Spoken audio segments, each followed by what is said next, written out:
युरोपीय महासंघातून बाहेर पडण्यासंदर्भातल्या ब्रेक्झिट विधेयकाला ब्रिटिश संसदेच्या वरिष्ठ सभागृहानं अखेर संमती दिली। या पार्श्वभूमीवर जगभरातील देशांमध्ये वाढत चाललेला स्थानिकीकरणाचा कल, त्याची कारणं आणि भविष्यात होणारा परिणाम याबाबत अधिक चर्चा करण्यासाठी या विषयाचे अभ्यासक डॉक्टर अभिजित फडणीस आज आपल्या स्टुडिओत आले आहेत। सर नमस्कार, 9:30च्या बातमीपत्रात आपलं स्वागत। नमस्कार विनायक। आताच आपण पाहिलं की ब्रेक्झिट होण्यासाठी ब्रिटिशच्या वरिष्ठ सभागृहानं संमती दिली आहे, तर एकूण या विषयाच्या विविध पैलूंबद्दल काय सांगाल तुम्ही? खरं म्हणजे आपल्या सगळ्यांना आठवत असेल की 23 जून 2016 रोजी एक सार्वमत ब्रिटनमध्ये घेतलं गेलं आणि या सार्वमताचा कौल हा अनपेक्षितपणे ब्रिटननी युरोपियन युनियनमधून बाहेर पडावं असा आला आणि त्याचा परिणाम म्हणून डेव्हिड कॅमेरून हे जे ब्रिटनचे त्यावेळचे पंतप्रधान होते त्यांनी राजीनामा दिला, कारण हे पूर्णपणे नाट्यमय आणि अनपेक्षित होतं। आणि ज्या तेरेसा मे त्यांच्या जागी आल्या त्यांचा पहिला म्हणजे त्यांची जबाबदारीच पहिली अशी आहे की ब्रिटनला या युरोपियन युनियनमधून बाहेर काढणं, कारण एका प्रकारे हा जनादेशच आहे आणि म्हणून त्याच्यासाठी कार्यवाही करणं याला त्यांनी सुरुवात केली।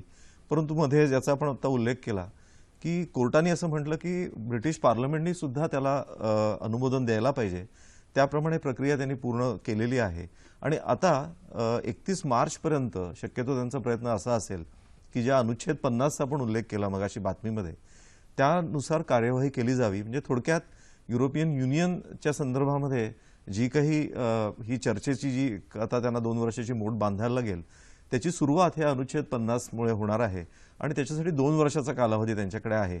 ती प्रक्रिया आता सुरू होईल। परंतु युरोपियन युनियन म्हणजे 28 देशांची मोठ आहे, त्यातलं हा एक राष्ट्र बाहेर पडत आहे, परंतु बाकीची 27 राष्ट्र आहेत, त्यांच्या स्वतःच्या संसदा आहेत, युरोपियन पार्लमेंट आहे, युरोपियन काउन्सिल आहे। या सगळ्यामधनं मंजुरी आणि त्याच्यामध्ये जर लागलं तर काही देशांमध्ये पुन्हा जनादेश किंवा सार्वमत अशा प्रकारच्या सगळ्या ह्या गोष्टी पुढच्या 2 वर्षांमध्ये घडतील। कदाचित असं होऊ शकेल जर इतर राष्ट्रांनी जर अनुमोदन दिलं तर ह्याला अधिक कालावधी सुद्धा लागू शकेल, परंतु जर इतर राष्ट्रांची तशी मनस्थिती नसेल तर 2 वर्षात ह्या गोष्टीचा गाशा गुंडाळला जाईल आणि ब्रिटन हा युरोपियन युनियनमधून बाहेर पडेल असे हे एकंदरीत संकेत आपल्याला दिसत आहेत। तर जागतिकीकरणामधला भारत हा देखील एक महत्त्वाचा देश आहे आणि जगामध्ये काही महत्त्वाची घडामोड घडली की लगेच आपला असा विचार सुरू होतो की याचे परिणाम आपल्यावरती काय होणार आहेत, चांगल्या अर्थानं म्हणा वाईट अर्थानं म्हणा। तर ब्रेक्झिटचे काय होतील असं वाटतं तुम्हाला? आपल्याला माहिती आहे की आपण एका प्रकारे ब्रिटनचे मांडलिक असलेला देश होतो आणि त्यामुळे ब्रिटन आणि आपलं हे एका प्रकारे एक भावनिक नातं आहे। म्हणजे इथे मी असा मुद्दामून उल्लेख करीन की गेल्याच वर्षी 2016 मध्ये जे काही आर्थिक घडामोडी होता त्याचा एक भाग म्हणून एक अर्थव्यवस्था म्हणून आपण ब्रिटनला मागे टाकलं गेल्या वर्षी आणि त्यामुळे एक त्याला भावनिक दृष्टीने आपण त्याच्याकडे बघतो। त्याचे जे परिणाम आहेत त्याच्यामधला एक परिणाम ब्रेक्झिटची ही घटना 23 जून 2016ला झाल्यानंतर सार्वमताची त्यानंतर एक झालेला परिणाम म्हणजे ब्रिटनचा जो पाऊंड आहे तो पाऊंड घसरला आणि तो पाऊंड घसरल्यानंतर त्याचे जे परिणाम आहेत त्याचा आपल्या अर्थव्यवस्थेशी काय परिणाम आहे त्याचा आपण आधी चर्चा करू। त्यातला एक थेट परिणाम असा आहे की मोठ्या प्रमाणावरती ब्रिटिश नागरिक आपल्या देशामध्ये पर्यटक म्हणून येतात आणि जेव्हा आपल्याकडे येणारा हा मोठ्या प्रमाणातला असलेला पर्यटक त्यांचं जेव्हा चलन घसरतं त्यावेळेला भारतामध्ये त्यांना प्रवास करणं हे महाग होतं आणि त्यामुळे आपल्याकडे येणाऱ्या पर्यटकांची संख्या घटणं हा त्यातला एक झालेला परिणाम। ह्याच्या विरुद्ध म्हणजे आपल्याला ब्रिटनमध्ये पर्यटन करणं हे झालेली जी स्वस्ताई आहे त्याचा झालेला फायदा। पण त्याचबरोबर ब्रिटनला एखादी गोष्ट आपल्याकडनं निर्यात करणं ही आज कठीण गोष्ट होते, कारण त्यांचं चलन घसरलेलं असतं, पण त्यांच्याकडनं आयात करणं हे आपल्यासाठी स्वस्त होतं। पण त्याचबरोबर जे इतर दूरगामी परिणाम आहेत त्याच्यातला एक महत्त्वाचा भाग म्हणजे आपण युरोपियन युनियन बरोबर खूप काळ वाटाघाटी करत आहोत आणि त्याचा एक भाग म्हणून जर ब्रिटन युरोपियन युनियनचा भाग असता तर त्या वाटाघाटी ब्रिटनलाही लागू झाल्या असत्या। परंतु आता जर ब्रिटन त्यातनं बाहेर पडलं तर आपल्याला ब्रिटन बरोबर वेगळे करार हे करणं अपेक्षित आहे।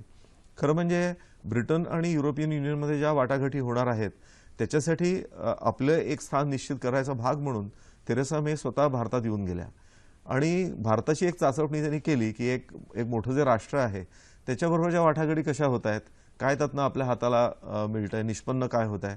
परंतु त्यांच्या हाताला फार काही ह्या वाटाघाटीतनं लागलं नाही, परंतु आपल्याला येणाऱ्या काळामध्ये ह्या गोष्टींचा पुनरेक विचार करावा लागेल आणि त्यातला एक महत्त्वाचा भाग म्हणजे भारतीय तंत्रज्ञ किंवा विद्यार्थी किती प्रमाणामध्ये ब्रिटनमध्ये जाऊन स्थलांतरित होऊ शकतात किंवा जाऊन अभ्यास करू शकतात, याही गोष्टीला एक महत्त्वाचा विषय आहे। तो ह्या चर्चेत आपले पंतप्रधान आणि तेरेसा मे यांच्यामध्ये तो चर्चेला गेला. शिक्षण हा विषय. त्यामुळे असे त्याचे अनेक पैलू आहेत. मला वाटतं आपण जाताना अधिक चर्चा करू शकतो. सर, आपल्या देशाचे आर्थिक सल्लागार आहेत अरविंद सुब्रमण्यम. त्यांनी असंच म्हटलं आहे की अनेक जागतिक जे मोठे देश आहेत ते स्वतःपुरतं जर पाहू लागले तर हा एक मोठा धोका इतर विकसनशील देशांना असू शकतो. तर या विकसित देशांची ही भूमिका का असावी, काय कारण असावेत यामागे? त्याला अनेक कारण आहेत. त्यातलं काही जी कारण आहेत त्याला आपण गेले 8-9 वर्षांपूर्वी ज्या घटना घडल्या त्याचाही मागोवा घ्यायला लागेल. 2008-2009 मध्ये जी एक महामंदीची भीती निर्माण झाली होती आणि त्याच्यामधनं अनेक अर्थव्यवस्था ह्या खूप त्याच्यामध्ये प्रचंड मोठ्या प्रमाणावरती उलथापालथ झाली. त्यातल्या कितीतरी अर्थव्यवस्था आता सावरत आहेत. परंतु ह्याच युरोपियन युनियनचा घटक असलेल्या ब्रिटनला उदाहरणार्थ खूप मोठ्या प्रमाणावरती युरोपमधनं इतर देशातून जे स्थलांतरित ब्रिटनमध्ये येऊन थडकले त्या प्रश्नाला सामोरं जायला लागलं. किंवा सिरिया आणि इराकसारख्या देशांमधनं जे मोठ्या प्रमाणावर स्थलांतरित युरोपमध्ये झाले त्याला सामोरं जायला लागलं. ज्या मोठ्या प्रमाणावरती तंत्रज्ञानामध्ये बदल होत आहेत त्यांना हे देश सामोरे जात आहेत आणि त्यामुळे काही देशांमध्ये जरी अमेरिका त्याला अपवाद असली तरी खूप मोठ्या प्रमाणावरती बेकारी आहे. आणि ज्यावेळेला आपल्याच राष्ट्रामध्ये बेकारी असते त्यावेळेला इतर कोणाला तरी कामं पुरवण्याची जबाबदारी हा तो कुठलाही देश कधी घेणार नाही. आपल्या नागरिकांचं पहिलं अर्थातच ते हित बघणार आणि याच्यात काहीच वावगं नाही. आणि त्यामुळे जे आत्तापर्यंत कामं आपल्या देशाच्या बाहेर जात होती किंवा बाहेरच्या देशातनं येऊन तंत्रज्ञ आपल्या देशात करत होते त्याच्याऐवजी आपल्याच लोकांना रोजगार मिळावा ही जशी आपल्या देशाची मनोभूमिका असावी तशीच त्या देशांची आहे. आणि त्याचे परिणाम अर्थातच अरविंद सुब्रमण्यमनी म्हटल्याप्रमाणे हे विकसनशील देशांना भोगावे मात्र लागणार आहेत. म्हणजे ज्या मोठ्या प्रमाणावरती आपले तंत्रज्ञ केवळ अतिप्रगत देशात नव्हे तर अगदी मध्यपूर्वेतल्या सौदी अरेबिया सारख्या देशांमध्ये जाऊन सहजपणे उदरनिर्वाह आणि मोठ्या प्रमाणावरती आपल्या देशामध्ये परकीय चलन आणत होते ते येणाऱ्या काळामध्ये थोडं कठीण होणार आहे आणि ह्या बदलाला आपल्याला सामोरं जायला लागेल. तुमच्या बोलण्यामध्ये वारंवार तंत्रज्ञानातला बदल हा एक मुद्दा येतोय, तर ह्याचे काय पैलू आहेत नक्की? आता आपल्याला असं माहिती आहे की औद्योगिक क्रांतीमध्ये एक मोठा भाग असा झाला की एका ठिकाणी खूप मोठ्या प्रमाणावरती उत्पादन याची गरज आणि त्यातनं होणारा खर्चाची बचत हा एक मोठा मुद्दा त्याच्यात होता. आणि त्यामुळे आपल्यालाही माहिती आहे की मँचेस्टरचं कापड आपल्या देशात यायला लागलं आणि आपले इतरदेशीय धंदे बसले. ज्याप्रमाणे हे तंत्रज्ञान बदललं आणि खूप मोठ्या प्रमाणावरती एका ठिकाणी उत्पादनाची गरज निर्माण झाली त्याच्या विपरीत प्रवाह आता निर्माण व्हायला लागलेले आहेत. म्हणजे त्याच्यामध्ये काही गोष्टींचा उल्लेख करायचा झाला तर रोबोटिक्स आहे, आर्टिफिशियल इंटेलिजन्स आहे, 3D प्रिंटिंग आहे. म्हणजे जसं आपल्या घरामध्ये द्विमितीचा एखादा छोटासा प्रिंटर असतो त्याच्याऐवजी 3 मितीचा प्रिंटर ज्याच्यामध्ये खोली किंवा उंची असते त्यातनं वस्तू निर्मिती करणं आज सुरू झालेलं आहे. म्हणजे अगदी घराच्या निर्मितीसुद्धा ह्या मोठ्या 3D प्रिंटर्समधून आज चीनसारखा देश करतो. ही जेव्हा तंत्रज्ञान पुढे येतं त्यावेळेला एका ठिकाणी प्रचंड मोठ्या प्रमाणावरती उत्पादन करण्याची गरज ही हळूहळू कमी होणार आहे. आणि त्यामुळे आपल्या देशात सुद्धा ह्या गोष्टी ज्या आपण आज आयात करतो मग त्याच्यामध्ये काही वैद्यकीय उपकरणं असतील, काही विमानांचे भाग असतील ते आपल्या देशामध्ये पण उत्पादन करणं हे शक्य होईल. आणि त्याचप्रमाणे ज्या गोष्टी मोठी राष्ट्र विकसनशील देशांकडून आयात करतात त्याची कदाचित गरज त्यांना राहणार नाही. त्यामुळे ही जे तंत्रज्ञानचे बदल होत आहेत त्याच्यातनं काही उलथापालथी होणार आहेत. त्याचबरोबर जे आज आपल्यासमोर मोठा प्रश्न आहे तो म्हणजे पर्यावरणाचा प्रश्न आहे.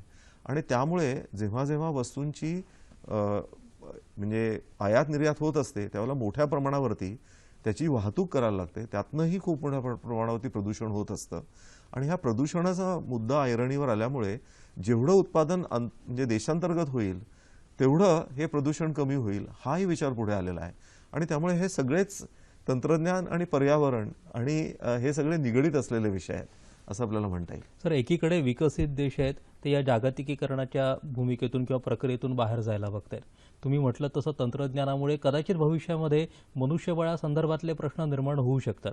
मग अशा वेळी आपल्या देशासारखे जे विकसनशील देश आहेत वेगानं विकसित होऊ पाहत आहेत त्यांनी कुठल्या धोरणांची बेगमी करून ठेवायला पाहिजे, काय सांगाड घालायला पाहिजे, धोरणं काय असायला पाहिजेत? बरोबर. एक तर महत्त्वाचा विषय असा आहे की आपल्यासारख्या देशामध्ये पर्यटन ही खूप प्रचंड मोठी संधी आहे. म्हणजे आपला एक असा देश आहे की ज्याच्यामध्ये वेगवेगळ्या प्रकारचे भौगोलिक भाग आहेत, प्रचंड मोठी सांस्कृतिक वारसा आपल्याकडे आहे, वेगवेगळ्या प्रकारच्या धार्मिक आपल्याकडे परंपरा आहेत ज्याच्यासाठी अनेक लोक हे जगभरातनं आकर्षित झालेले आहेत. आयुर्वेदासारखा विषय आहे, मेडिकल टुरिझम आपल्या देशामध्ये होऊ शकतं. त्यामुळे पर्यटन हा एक असा विषय आहे की ज्याच्यामध्ये प्रदूषण विरहित अर्थव्यवस्था आपण निर्माण करू शकतो. आणि त्याचबरोबर ह्या पर्यटनाची जी सांगड आपल्याकडे असलेले पारंपरिक कौशल्य आहेत त्यांच्याशी जर आपण घातली तर खूप मोठ्या प्रमाणावरती रोजगार निर्माण होऊ शकतो. त्याचप्रमाणे शेतीमध्ये होणारे जे प्रयोग आहेत त्याच्यामधनं काही प्रमाणामध्ये ॲग्रो टुरिझम हे सुद्धा आपल्या देशामध्ये खूप मोठी संधी आहे. आणि केवळ भारतातनं बाहेरनं पर्यटक यावे अशी अपेक्षा आपण न धरता आज मोठ्या प्रमाणावर भारतातले पर्यटक बाहेर जातात. त्याच्याऐवजी जर आपल्या देशामध्ये सुव्यवस्था निर्माण झाली तर आपले पर्यटक आपल्या देशात राहतील आणि जे मोठ्या प्रमाणावर परकीय चलनाचा खर्च बाहेर होतो त्याच्याऐवजी रोजगाराच्या संधी देशात निर्माण होऊ शकतील. जसं पण स्वच्छ भारत अभियान आहे त्याचप्रमाणे काही इतर अभियानांची गरज आहे. म्हणजे मी एक अशी सल्ला दिलेला आहे की शांत भारत अभियानाची पण गरज आहे की अकारण कोलाहल जो असतो त्याच्याऐवजी जर शांत भारत असेल तर खूप मोठ्या प्रमाणावरती पर्यटनाच्या संधी निर्माण होऊ शकतात. तर असे जर देशांतर्गत आपण जर काही निर्णय घेतले त्याचबरोबर ज्या माहिती तंत्रज्ञान कंपन्यांचा जगभरामध्ये गवगवा आहे त्यांनी आपल्या भारतीय भाषांमध्ये संगणक प्रणाली किंवा व्यवहारासाठी काही प्रणाली निर्माण केल्या तर त्यातनं खूप मोठ्या प्रमाणावर रोजगार निर्माण होऊ शकतो. आणि आपल्या देशात जी अव्यवस्था आहे ती अव्यवस्था दूर व्हायला त्यातनं खूप मोठी मदत होऊ शकते असं मला वाटतं. एकूणच सर तुमच्या म्हणण्याप्रमाणेच किंवा जो सूर आहे मेक इन इंडिया आपल्याकडे आहे, स्किल इंडिया आहे, डिजिटल इंडिया आहे, या सगळ्या धोरणांचा अतिशय सकारात्मक वापर आणि ठोस अंमलबजावणी करून आपल्याला पुढे जाताच येईल. तुम्ही इथं आज आलात आणि अतिशय महत्त्वाची माहिती आम्हाला दिलीत. आपल्या मनापासून आभार सर. धन्यवाद.